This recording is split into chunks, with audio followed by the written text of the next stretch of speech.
नमस्कार, आप देख रहे हैं न्यूज वॉच इंडिया। मैं हूं आपके साथ पंकज यादव। तमाम बीमारियों से आपको रूबरू कराते हैं, साथ ही डॉक्टर से भी परामर्श लेते हैं कि आपकी जो भी समस्या है वो इस कार्यक्रम के माध्यम से दूर हो सके। इसी के साथ डॉक्टर से भी आपसे बातचीत के दौरान ये भी दिखाने की कोशिश करते हैं कि जो भी बीमारी आपको ग्रस्त है, आप बीमारी से, वो कहीं ना कहीं उस बीमारी से आपको निजात मिल सके। और आज हम जो अहम टॉपिक लेकर आए हैं वो है हमारे पास स्किन का, क्योंकि अगर आपकी स्किन स्वस्थ है तो जाहिर सी बात है कि आप दिखने में भी खूबसूरत लगेंगे, क्योंकि कहते हैं ना कि खूबसूरती सबसे पहले हमारी स्किन से ही होती है। और इसी के साथ हमारे साथ मौजूद हैं त्वचा रोग विशेषज्ञ शिवाली सेठी जी। डॉक्टर शिवाली सेठी जी, बहुत बहुत स्वागत है आपका न्यूज वॉच इंडिया पर। नमस्ते जी। और सबसे पहला सवाल तो यही है मेरा कि अगर बात में स्किन की करूं, क्योंकि स्किन सबसे शुरुआती होती है। अगर हम खूबसूरती की बात करें, स्किन स्वस्थ है तो जाहिर सी बात है हम दिखने में भी सुंदर लगते हैं। लेकिन जिस तरीके से अब समय बदल रहा है, लोगों का ये जो दिनचर्या की बात करूं, उसमें कहीं ना कहीं परेशानियां स्किन को लेकर आ रही है। आपके पास भी मरीज आते हैं, आखिरकार किस तरीके की बीमारियों से ग्रस्त हैं इन दिनों में मरीज? फर्स्ट ऑफ ऑल, जैसे हमारा एनवायरनमेंट बदलता जा रहा है, लाइफ की सिचुएशन बदलती जा रही है, हमारे एप्लीकेशन ऑफ चीज़ें बदलती जा रही है, लोग टूवर्ड्स मोर ऑफ मेकअप जा रहे हैं, मोर टूवर्ड्स फास्ट फूड जा रहे हैं, तो लोगों की बदलावट जो ऐसी आ रही है उस हिसाब से स्किन की दिशा भी बदलती जा रही है। जैसे अब ज़्यादा लोग पहले ऑयल लगाते थे, कोकोनट ऑयल लगाते थे, नेचुरल हर्ब्स यूज़ किया जाता था। अब ज़्यादा परफ्यूम्ड सोप्स पे यूज़ करते हैं, फ्रेगरेंस वाले क्रीम्स यूज़ करना चाहते हैं। So that is taking towards, वो ज़्यादातर उनको एक्जिमा, एटोपिक डर्मेटाइटिस, एलर्जीज़ की तरफ लेके जा रहा है। So it is very important, जो हमारा सबसे बड़ा ऑर्गन है that is skin, we should take care of it maximum. हमें उसका मैक्सिमम ध्यान रखना चाहिए by application of an oil और सेरामाइड। जैसे कुछ हमें मॉइस्चराइजर्स लगाना चाहिए जो हमारा एक बैरियर क्रीम की तरह काम करता है, मतलब एक रक्षा कवच की तरह काम करता है, जिससे जो बाहर के पोल्यूशंस है, स्ट्रेस लेवल है, वो सब हमारी स्किन को इफ़ेक्ट ना करे। अगर हमारा बैरियर ठीक रहेगा, उसका मॉइस्चर ठीक रहेगा, तो कोई भी चीज़ इतना ज़्यादा स्किन को नहीं इफ़ेक्ट करेगा। जैसे लोग आजकल स्ट्रेस में होते हैं, ज़्यादा खुजलाते हैं, ज़रा सी खुजली करने पे उनको टेंशन और बढ़ जाता है और खुजली करने का मन करता है। इससे उनका एक्जिमा, डर्मेटाइटिस जैसी कंडीशन और बढ़ जाती है। इवन हमने देखा है सोरियासिस जैसी प्रॉब्लम एनवायरमेंटल कंडीशन की वजह से विंटर्स में जैसे ज़्यादा हो जाता है। तो ऐसे में दे शुड रियलाइज, पीपल को ज़्यादा मॉइस्चराइज़र विंटर्स में लगाने चाहिए, एंड ऐसे ही उनको अपना रूटीन फॉलो करना चाहिए। इवन सोप्स भी ज़्यादा फ्रेगरेंस वाले नहीं होने चाहिए। सो हमें डेली रूटीन में, अगर जिनका ज़्यादा सूखा रहता है स्किन, उनको कुछ ऑयल्स भी वाटर में डाल के उसे नहा लेना चाहिए, और सेरामाइड्स वाले सोप्स यूज़ करने चाहिए, मॉइस्चराइज़र लगाना चाहिए। इससे एक स्किन बैरियर बन जाता है। इवन फेस के लिए सबसे पहले एक एंटीऑक्सीडेंट लगाना चाहिए, गुड फेस वॉश यूज़ करना चाहिए। फेस वॉश भी हम तीन तरीके से डिवाइड कर सकते हैं। जैसे ड्राई स्किन है सो ज़्यादा मॉइस्चराइजिंग फेस वॉश होना चाहिए। कॉम्बिनेशन स्किन है तो वो फोम वाला यूज़ भी कर सकते हैं, देन जेल वाला भी यूज़ कर सकते हैं। जिसका ऑयली स्किन है वो फोम वाला यूज़ करे, देन एक मॉइस्चराइज़र लगाइए, एक एंटीऑक्सीडेंट लगाइए। और जिस हिसाब से इतना पोल्यूटेड एनवायरनमेंट हो रहा है, इसलिए बहुत इंपॉर्टेंट है कि हमें एक सनस्क्रीन, अपने सारे एक्सपोज एरियाज़ पे सनस्क्रीन ज़रूर लगाना चाहिए।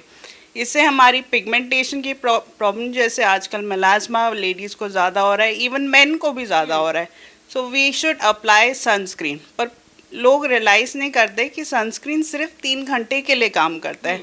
सो हमें 3 घंटे बाद रिपीट करना चाहिए, which is quite troublesome for working people, but they can carry. जैसे एक सेंसिबायो वाटर, जैसे एक माइसेलर वाटर एक हीलिंग वाटर का काम करता है, उससे क्लीन करके सनस्क्रीन दोबारा लगा लें। बिल्कुल। जिस तरीके से अभी आपने बात की है कि प्रोडक्ट की अगर मैं बात करूं, मार्केट में इतने सारे प्रोडक्ट आते हैं, उसमें लोग नहीं समझ पाते हैं कि हमारी स्किन के हिसाब से, जैसे अभी आपने 3 कैटेगरी स्किन की भी बताई हैं कि कौन कौन सा मॉइस्चराइजर हम लगा सकते हैं। लेकिन आज के समय के विज्ञापन की मैं बात करूं, तमाम विज्ञापन आते हैं लेकिन लोग समझ नहीं पाते। आखिरकार मैं बिल्कुल कोशिश करूंगी कि आप उस चीज़ को बताएं कि किस तरीके से बच सकें। जैसे हमें जो एलर्जी प्रोन स्किन है उनमें more of oat meal product use करने चाहिए. They are less fragrance, rather they have no fragrance, कोई उनमें स्मेल नहीं होती, ज़्यादा मॉइस्चराइजिंग कैपेसिटी होती है, हमारा एक अच्छा बैरियर की तरह काम करता है, कुछ भी चीज़ हमें ज़्यादा इफ़ेक्ट नहीं करता है, और हमारा मॉइस्चर मेंटेन होने की वजह से उसमें इरिटेशन प्रॉपर्टी कम हो जाती है. जैसे कोई पोल्यूशन भी हो या डस्ट भी हो, स्किन को इफ़ेक्ट नहीं करता है. तो शरीर पे सबसे पहले वो लगाना चाहिए फ्रॉम टॉप टू बॉटम में, specially conditions like atopic dermatitis, eczema, psoriasis, irritant contact dermatitis. क्योंकि किचन में जैसे औरतें काम करती हैं तो उनको रियलाइज़ नहीं होता, उनको मॉइस्चराइज़र पहले लगाना चाहिए, किचन के कॉटन ग्लव्स पहनने चाहिए और फिर अपना डेली रूटीन का मॉर्निंग काम शुरू करना चाहिए. So try to use fragrance free moisturisers जिसमें ओट मील हो, एंड चाहे उसमें स्मेल नहीं होती पर फिर भी आपके शरीर के लिए बहुत स्वस्थ रहता है. बिल्कुल. अगर मैं बात करूं जिस तरीके से आपने अभी बताया कि मॉइस्चराइज़र, लेकिन अगर मैं बीमारियों की बात करूं, स्किन में सबसे ज़्यादा कौन-कौन सी बीमारियां ऐसी होती हैं जो ख़तरनाक हो सकती हैं? स्किन में आजकल जैसे सबसे ज़्यादा यूथफुल एज में तो हमें एक्नी दिखती ही है, उससे भी छोटे बच्चों में जैसे आजकल एटोपिक डर्मेटाइटिस बहुत कॉमन होते जा रहा है, क्योंकि जितना पोल्यूटेड और डस्ट वाला एनवायरनमेंट हो रहा है और सारी मदर्स बिज़ी रहती हैं अपने काम में, सो वो रियलाइज़ नहीं करती हैं उनके बच्चों को मॉइस्चराइजर्स की ज़रूरत पड़ती है. सो वो कोई भी प्रोडक्ट्स यूज़ कर लेते हैं अपने छोटे बच्चों पे, पर ऐसा नहीं करना चाहिए. हमें मॉइस्चराइजर्स एटोपिक डर्मेटाइटिस वाला अलग होता है, वो यूज़ करना चाहिए. एंड इवन यूथफुल स्टेज में जैसे एक्नी होती है तो हमें ऑयल कंट्रोलिंग मॉइस्चराइजर्स यूज़ करना चाहिए. उन moisturisers more of aloe vera gel होते हैं, so that will control your oil and frequency of acne will also be less. And जैसे एजड स्किन में या सनाइल एज में, ओल्ड एज में मॉइस्चराइज़र की कैपेसिटी कम हो जाती है, तो हमें मॉइस्चराइज़र तब तो ज़रूर लगाना चाहिए, रादर 2 बार ही लगाना चाहिए. इन दिनों की अगर मैं बात करूं, कहते हैं कि पिगमेंटेशन की जो प्रॉब्लम है या सनबर्न की जो प्रॉब्लम है वो जाती नहीं है. 99 केसेस में देखा जाता है कि वो एज के हिसाब से रिपीट होती है. तो आखिरकार क्या वो जड़ से ख़त्म हो पाएगी अगर हम सही ट्रीटमेंट लें?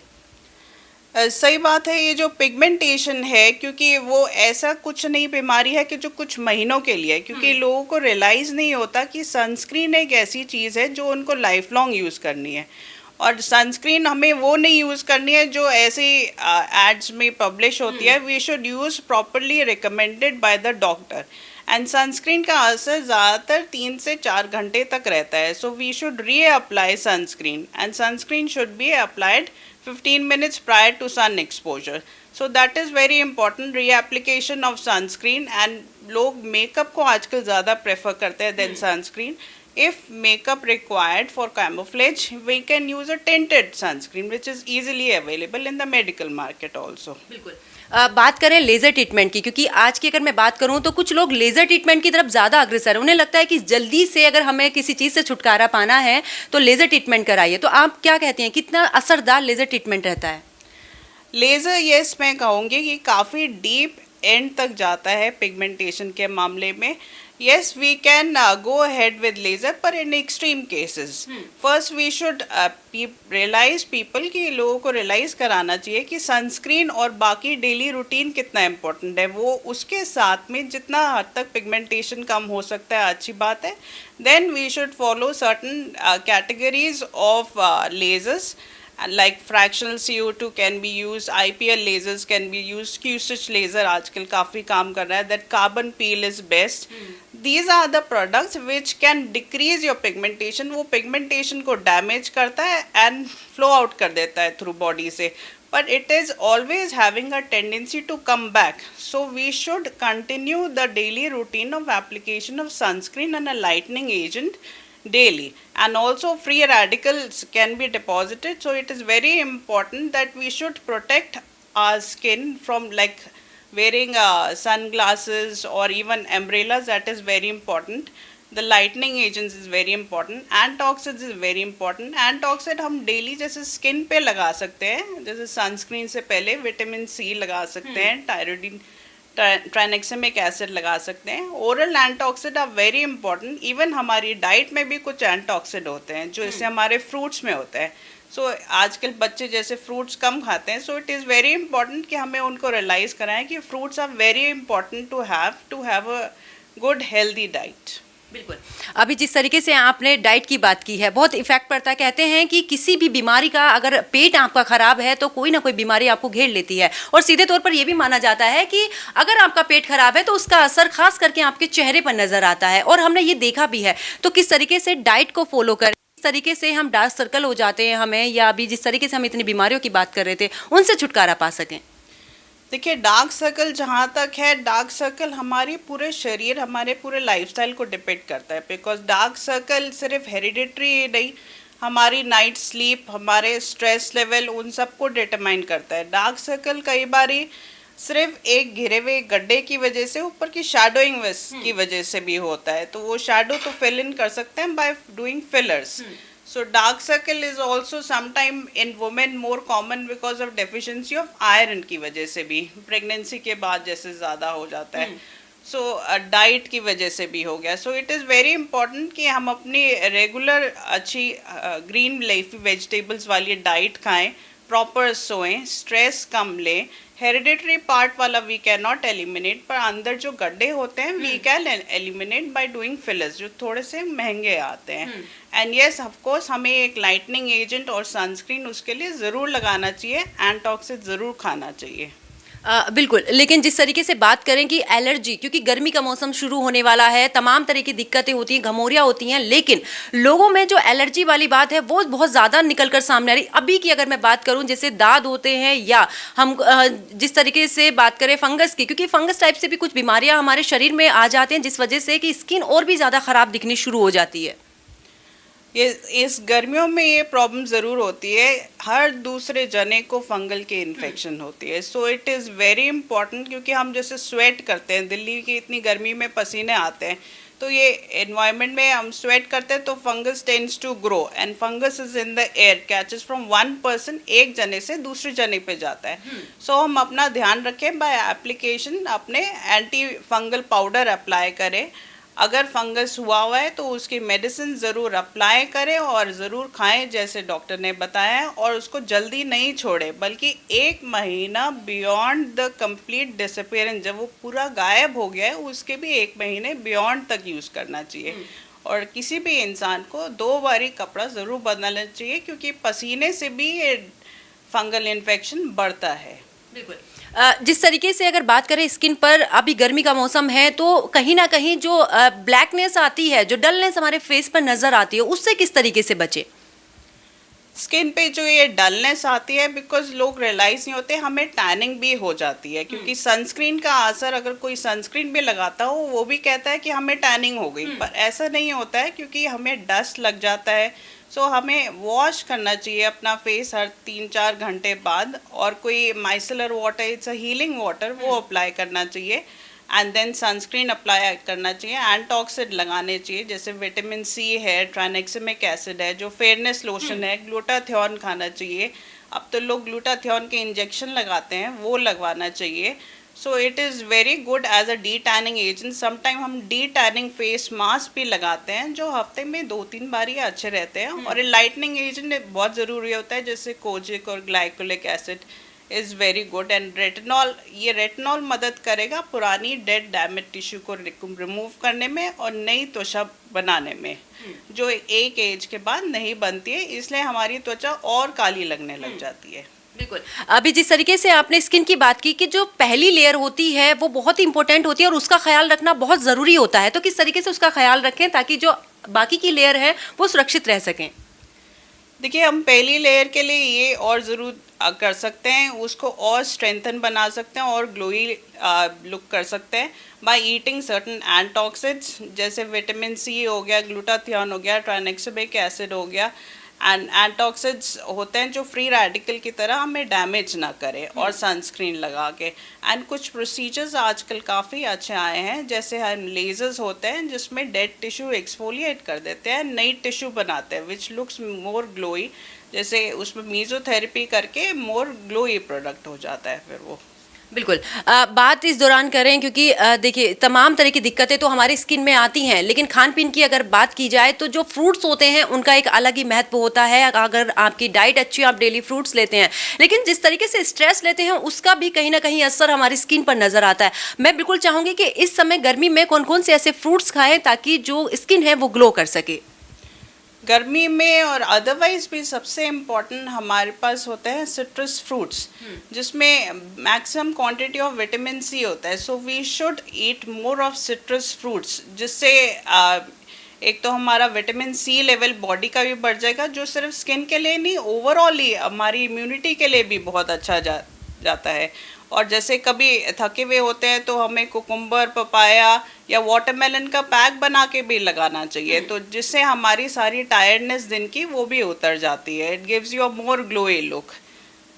बिल्कुल। कहते हैं एक्सरसाइज अगर आप करते हैं तो एक्सरसाइज का असर आपके पूरे शरीर पर नजर आता है। खास करके मेडिटेशन की बात करूं तो वो आपकी स्किन के लिए बड़ा फायदेमंद रहता है। आइए जानते हैं उसके बारे में क्या कुछ कहना है। जिस तरीके से ये मेडिटेशन की अगर मैं बात करूं या फिर एक्सरसाइज की बात करूं, उसका किस तरीके से असर हमारी स्किन पर नजर आएगा? Exercise, yes of course it gives a very positive outlook. वो हमारी और एक पॉजिटिव ऑरा बना देता है, जिससे इंसान खुश रहता है। So it is very important कि हमें हर रोज़ योगा ज़रूर करनी चाहिए, एक ब्रीदिंग एक्सरसाइज करनी चाहिए, जिससे भी हमारे ये फ्री रेडिकल डिपोजिशन थोड़ा कम हो सकता है। हमारी पिगमेंटेशन, हमारे अंडर आई डार्क सर्कल हमें थोड़े लग सकता है कि कंट्रोल हो गए हैं। So it is very important, but this and moreover facial exercises are very good for facelift procedure, like HIFU also otherwise we can do as a procedure which is done as a process of facelifting. बिल्कुल। ये तो हुई face की बात। अगर बात करें nails की, क्योंकि शरीर के जितने भी अंग हैं बहुत ही महत्वपूर्ण होते हैं और हर चीज़ की साफ सफाई की बात करें तो वो भी बहुत ज़रूरी होते हैं। बात करूं नेल्स की, क्योंकि जिस तरीके से देखा जाता है कि बीमारी का असर कहीं ना कहीं नेल्स में भी नज़र आता है। नेल्स टूटने लगते हैं बेवजह, या ऐसी जगह से टूटने लग जाते हैं, या पीले पड़ जाते हैं, बहुत सारी चीज़ें नज़र आती हैं। उसके लिए आखिरकार क्या करें? यस, अगर हमारा न्यूट्रिशन लेवल पुअर हो, जैसे iron, vitamin D, B12, haemoglobin, ये सब कम हो, तो यस हमारे नेल ज़रूर टूटने लगेंगे। पर कईयों के प्री डिफाइंड होते हैं कि नेल ग्रोथ उतनी नहीं होती है, उनको नहीं चिंता करनी चाहिए। बट यस, वुमेन में ज़्यादातर iron, B12, haemoglobin, calcium, vitamin D, इन सब का चेक ज़रूर कराना चाहिए और इनकी डेफिशिएंसी पूरी करनी चाहिए। और नेल में फंगल इन्फेक्शन का ज़रूर कंट्रोल करना चाहिए, अदरवाइज उसमें सालों लग जाता है कंट्रोल करने में। बिल्कुल। अभी आप जिस तरीके से नेल्स के बारे में बता रही हैं कि उसमें इन्फेक्शन का भी डर रहता है, आखिरकार वो होता किस वजह से है? नेल में जैसे हम साइड में बॉदर नहीं करते हैं, जब आप हाथ धोते हैं तो पानी लगा रहता है, तो फिर उसमें फंगल इन्फेक्शन के चांसेस ज़्यादा होते हैं। एंड मोर चीज़ें हम शेयर करते हैं तो एक जने से दूसरे जने फंगल इन्फेक्शन ट्रांसमिट हो जाता है। तो अगर एक नेल भी इन्फेक्ट हो, we should always show it to a doctor. एक डॉक्टर को दिखा के फंगल इन्फेक्शन का ट्रीटमेंट लेना चाहिए ज़रूर। बिल्कुल। कहते हैं कि जब स्किन की समस्या होती है, सबसे पहले उसके टेस्ट की मैं बात करूं तो ब्लड टेस्ट होता है। तो किस तरीके से ब्लड टेस्ट में हमें पता चलता है कि हमें कौन कौन सी बीमारियां हैं? Blood test mostly iron, B12, haemoglobin, thyroid, vitamin D, ये सब ज़रूर इम्पॉर्टेंट होता है अगर आप हेयर अपने नॉर्मल रखना चाहते हैं। अगर इनमें से किसी भी चीज़ में कमी आए तो यस ऑफ कोर्स बाल ज़रूर गिरेंगे। एंड हमारे कभी आयरन और B12 की कमी की वजह से भी ऐसा लुक देता है जैसे मेलास्मा पिगमेंटेशन की प्रॉब्लम हो, जबकि वो डेफिशिएंसी अगर हम पूरी कर दें तो वो पिगमेंटेशन भी जा सकता है। और PCOD ऑफ कोर्स अगर जैसे वुमेन को PCOD हो तो उसमें बाल भी गिरेंगे और फेशियल अनवांटेड फेशियल हेयर्स भी आएंगे एंड एक्नी भी आएगा, वज़न भी ग्रो होगा। सो ये सब कंट्रोल करने के लिए PCOD का इलाज ज़रूर करना चाहिए, उसका ब्लड टेस्ट ज़रूर होना चाहिए टाइमली। बिल्कुल। आज की मैं अगर बात करूं तो कुछ लोगों का ये भी रहता है कि वो डॉक्टर के पास नहीं आकर कुछ भी स्किन की प्रॉब्लम होती है, ब्यूटिशियन के पास में जाते हैं, कुछ ऐसे प्रोडक्ट यूज़ करते हैं ताकि वो जाके साइड इफ़ेक्ट ज़रूर दिखाते हैं हमारी स्किन में। तो उनके लिए क्या कुछ कहेंगी? यस, आप मैं ये ज़रूर कहूँगी डॉक्टर को थोड़ा विश्वास करना चाहिए, ब्यूटी केयर ज़रा कम करना चाहिए, दवाइयाँ थोड़ा खानी चाहिए जिस प्रकार डॉक्टर एडवाइस करे, सिर्फ सिंथेटिक प्रोडक्ट से पूरा ठीक नहीं हो जाएगा, वो चीज़ पूरी ज़िंदगी नहीं फॉलो कर सकते।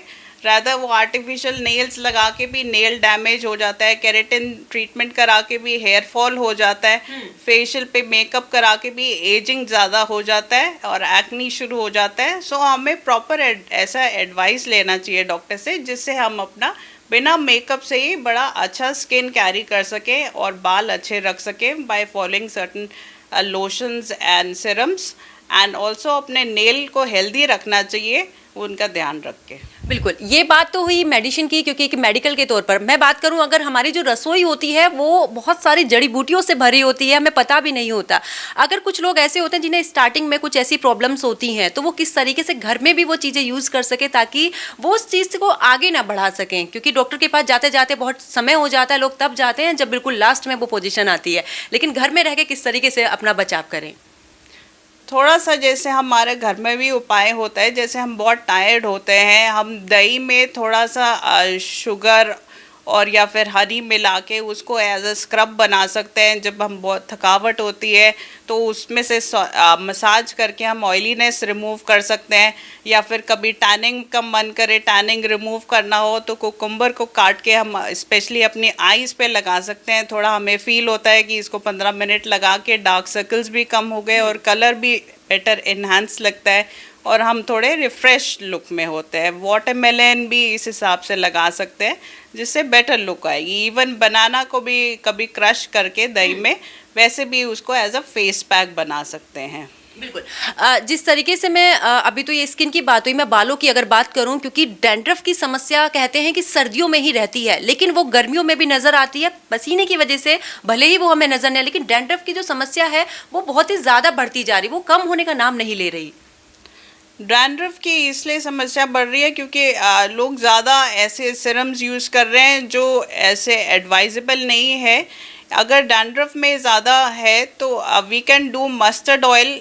मस्टर्ड ऑयल में थोड़ा नींबू के बूंदे डाल के 15 मिनट बिफोर हेड वॉश लगा सकते हैं and as per advice by the doctor. कुछ कीटोकोनाजोल शैम्पू यूज़ कर सकते हैं एंड टैबलेट खाइए, उससे बेटर रहेगा। रादर देन कोकोनट ऑयल इतना नहीं लगाना चाहिए, मस्टर्ड ऑयल को हमें प्रेफर करना चाहिए।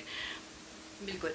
बात अगर बच्चों की करें, क्योंकि अभी गर्मी का मौसम है, तो बच्चों में ना रैशेस की समस्या बहुत ज़्यादा हो जाती है। बच्चे बाहर खेलते भी हैं, तो उनको हम किस तरीके से ध्यान रखें बच्चों की स्किन का? बच्चों की स्किन में ज़्यादा अगर हम मॉइस्चराइज़र पहले ही लगा हुआ होगा तो ज़्यादा उनको पोल्यूटेंट्स इतना इफेक्ट नहीं करेगा, but we should make sure we should clean them out as soon as possible.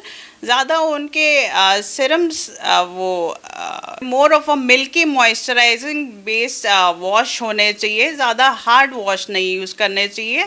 Hand पे ज़्यादा सैनिटाइजर्स नहीं यूज़ करने चाहिए, उससे भी वो इरिटेंट डर्मेटाइटिस के साथ बच्चे घर पे आते हैं।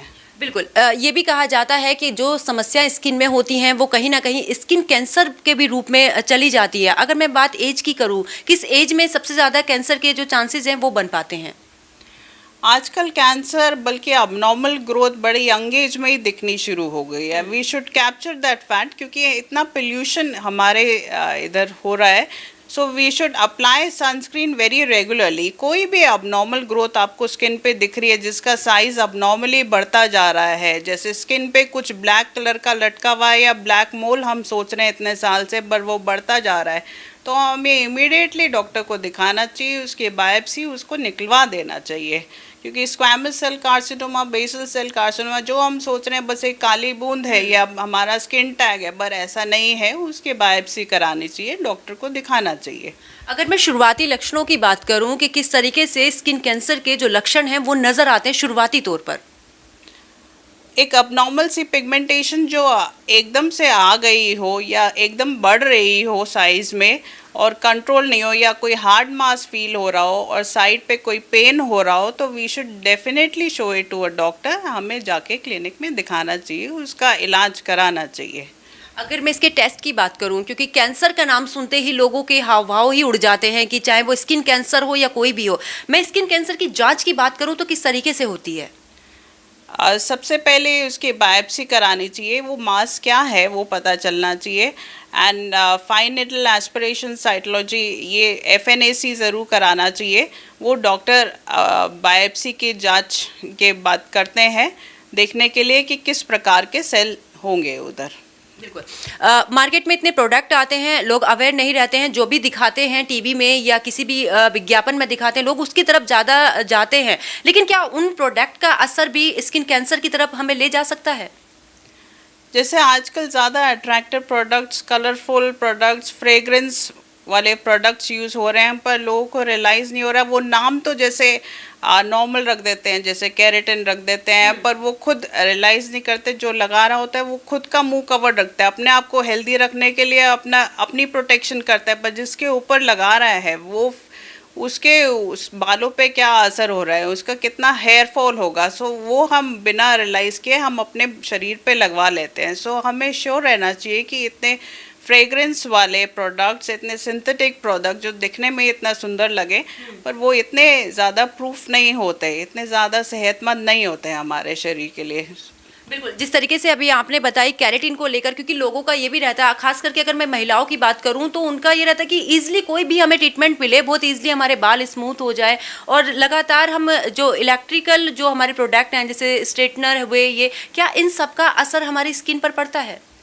यस ऑफ कोर्स, अगर हम हर रोज़ ही हीट अप्लाई करेंगे अपने हेयर पे, जो हमारा नेचुरल हेयर का ट्रेंड है, जिसके स्ट्रेटन नहीं है, जिसके कर्ली है, we should keep it that way. May be some serums, जो सिरम्स डॉक्टर ने एडवाइस किए हैं, जैसे कुछ लीव ऑन कंडीशनर्स होते हैं जो अपने हेयर को मुलायम रखते हैं, स्ट्रेटन रखते हैं, बल्कि थिकनेस बढ़ाते हैं, वो हमें इस्तेमाल करने चाहिए than going for keratin therapy. अभी हम जिस तरीके से बात कर रहे थे डॉक्टर साहब की, जो कैरेटिन की हम बात कर रहे थे बालों को लेकर, अगर मैं बात करूं, क्योंकि कहते हैं कि ऑयलिंग नहीं करनी चाहिए, ऑयलिंग करने से ज़्यादा हेयर फॉल होता है, लेकिन जिस तरीके से केमिकल युक्त ये जो चीज़ें हमारे बालों में लगती हैं, उससे कितनी दिक्कत हो सकती है और बाकी भी चीज़ों के लिए?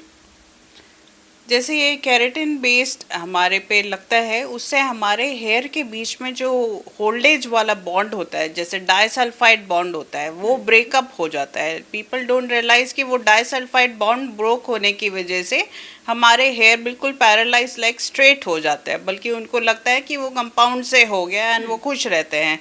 पर यह सब कुछ उससे बाद में उनके हेयर फॉल ज़्यादा शुरू हो जाते हैं, जिससे हम आजकल हम मदद कर पा रहे हैं जल्दी उनका विद मीज़ोथेरेपी। मीज़ोथेरेपी होता है जिससे कुछ न्यूट्रिएंट्स होते हैं जो छोटी सी निडल से हम उनके डायरेक्टली हेयर के रूट्स में डाल पाते हैं। ऑल्सो PRP, जैसे जिसके खुद ही स्टेम सेल्स, उनके खुद के स्टेम सेल्स उनकी मदद कर पाते हैं बाय ड्राइंग न्यू हेयर्स भी उगा सकते हैं बाल्ड एरियाज में। अभी आपने जिस तरीके से बात की PRP की, मैं बिल्कुल चाहूंगी कि आप हमारे दर्शकों को बताइए आखिरकार उसका ट्रीटमेंट किस तरीके से आगे चलता है? PRP आपका खुद ही ब्लड से डराइव प्लाज्मा सेल्स होते हैं जो हम सेंट्रीफ्यूज करके निकालते हैं और स्टार्ट आपके बालों में लगाते हैं। तो इट्स बिल्कुल फ्रेश थेरेपी। हम डायरेक्टली आपके बालों में वो न्यू सेल्स डाल के वहाँ पर न्यू हेयर उगाने की कोशिश करते हैं।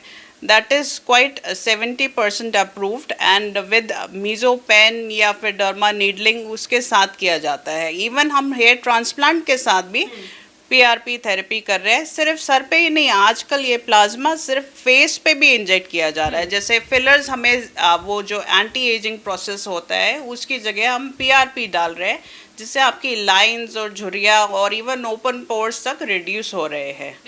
कहते हैं कि जिस तरीके से PRP कराते हैं उसके साइड इफेक्ट ज़्यादा होते हैं आने वाले समय में, जिस तरीके से लोग ज़्यादा अवेयर नहीं होते। मैं चाहूँगी आप बिल्कुल अवेयरनेस बताइए कि किस तरीके से लोग अवेयर हों ताकि PRP कराने से पहले ज़्यादा उनके मन में तमाम तरह के सवाल ना हों। PRP के लिए लोग बिल्कुल ही बेचिंतित रहे, क्योंकि वो उनका खुद का ही ब्लड सेल्स है, बल्कि उस पर उनको कोई नहीं बल्कि डॉक्टर को नुकसान हो सकता है अगर HIV हो तो। सो प्लाज्मा सेल्स तो खुद ही पेशेंट पे डाले जाते हैं, उससे उनकी लाइंस भी कम होती है, पोर लाइंस भी कम होती है और इंस्टेंट थेरेपी भी होता है और उसमें उनका कुछ खास खर्चा भी नहीं होता। That is a better therapy than even any other natural procedure done these days. अगर PRP कोई कराता रहे इवन 5 साल तक तो उनकी झुर्रियाँ काफ़ी हद तक कंट्रोल रहेंगी। आजकल उसको वैम्पायर फेशियल तक बोलते हैं। बिल्कुल, मैं आखिरी में ये जरूर चाहूँगी कि आप हमारे दर्शकों को कुछ ऐसे टिप्स बताइए ताकि वो घर बैठे अपनी जो स्किन है उसको हेल्दी रखें। सो बस एक डेली और नाइट शेड्यूल मैं ज़रूर बोलना चाहूँगी बनाए रहें। जैसे सुबह उठें, अपना जेंटल फेस वॉश बनाए रखें। फेस वॉश भी फोम फेस वॉश या सेरामाइड बेस्ड फेस वॉश बनाएं। उसके बाद एक एंटॉक्सिड ज़रूर रखें ताकि पूरे दिन के पोल्यूशन से दूर रहे। उसके बाद एक मॉइस्चराइज़र एक अच्छा ज़रूर लगाएं, चाहे वो जेल बेस्ड हो, मोर ऑफ क्रीम बेस्ड हो, और एक सनस्क्रीन ज़रूर लगाएं। साथ में एक रात की जो शेड्यूल होती है, जैसे एंटी एजिंग या फिर हेलोरोनिक एसिड थेरेपी या मॉइस्चराइजर ज़रूर फॉलो करें। Oral antioxidants are also equally important, या ग्लूटाथियोन, जिससे हम systemically as well as topically दोनों तरीके से पूरे हेल्दी रहेंगे। और yes, of course, nutritional diet with juices and green leafy vegetable and dals are very important. बहुत बहुत शुक्रिया डॉक्टर शिवाली, आप हमारे साथ जुड़ी और हमारे दर्शकों को तमाम तरह की बातें आपने स्किन से जुड़ी बताई कि किस तरीके से वो समस्या से जो निजात पा सकें। आपका बहुत बहुत शुक्रिया।